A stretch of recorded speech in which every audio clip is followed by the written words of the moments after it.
Rejuvenate. My name is Ronnie. For those of you that don't know me, I'm co-owner here at Rejuvenate. But aside from that, I'm also a teacher and an instructional coach. We've been doing distance learning with a lot of our public schools for a couple of weeks now, and I still see parents asking on ways to help facilitate this for their children and help make it a good experience for them. So I figured if our parents at our schools had those questions, then some of our Rejuvenate members might have them too. So I'm here to offer 5 tips to help you and hopefully create a good learning experience for you and for your children. So first and foremost, the most important thing is to establish a daily routine. Kids thrive when there's structure and there's rituals and routines in place. Being that this is unprecedented territory for a lot of us, this also creates a sense of predictability, and therefore it reduces the anxiety for a lot of our kiddos. Daily routines could include, the time to sit down and do classwork, time to be able to do fun stuff. You might want to consider even snack times. Kids get tired. They don't have a long attention span when it comes to sitting down and listening to people talk and watching lots of educational videos. So snack time might be a good idea also. Number 2, you want to dedicate a space for learning. Ideally, and if possible, this is a place that's away from where your child usually plays or your child usually relaxes to watch TV.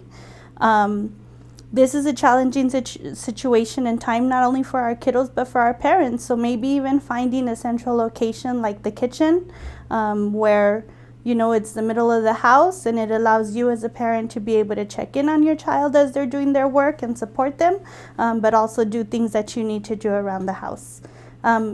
It's important to let the kids help set up that space. It could be something as easy as bringing a little stuffed animal along with them, or maybe even just their favorite pillow to help make it comfortable, and they'll take ownership of their space and they'll look forward to actually using it to do their schoolwork.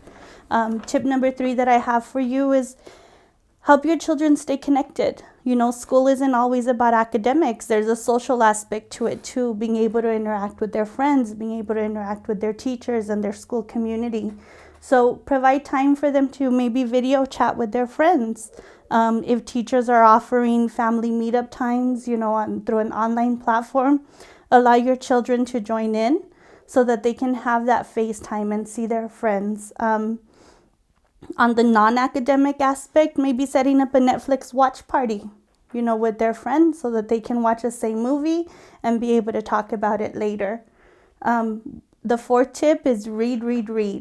Reading is the basis to all things academic and all things in our world. So make it fun, make it a family experience. Enjoy, story time together. Enjoy a book outside on the porch or outside in the front yard so that you change your space up a little bit. I know that being at home and kind of being in the same place can kind of be a little bit monotonous for our kiddos. So change it up. Read a book outside, read a book in the car, but read. And the 5th tip, and what I believe to be the most important tip, is help the kiddos handle their anxiety. Because if they're worried, if they're scared, they're not going to get the benefit out of the educational materials that the teachers are providing for them. Sometimes as adults, we get caught up in our world and we forget that kids hear everything, they see everything, they feel everything, and they sense everything. So we can help them by listening to their concerns and listening to their questions and having honest, age-appropriate conversations with them. Don't hide things from them. They see it already and they hear it. Help them handle their anxiety by exercising and playing. This is also a great opportunity for families to come together, play a board game together, go outside for a walk and have an I Spy walk. Maybe the topic of the day for them was learning about shapes. So taking a walk around your neighborhood and identifying the different kinds of shapes that they see in the world around them.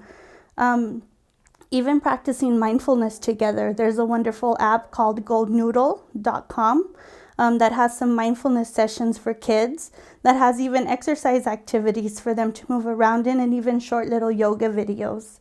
But as much as possible, maintain a sense of calm so that your children feel that sense of calm. Above all, remember that children take the lead from the adults.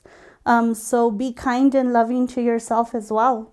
This is not a normal situation, and how we handle it is going to have a lasting impact on how our children grow and thrive. Those are my 5 tips for you. I hope they're helpful. We hope to see you back at Rejuvenate soon, and we thank you for waiting for us.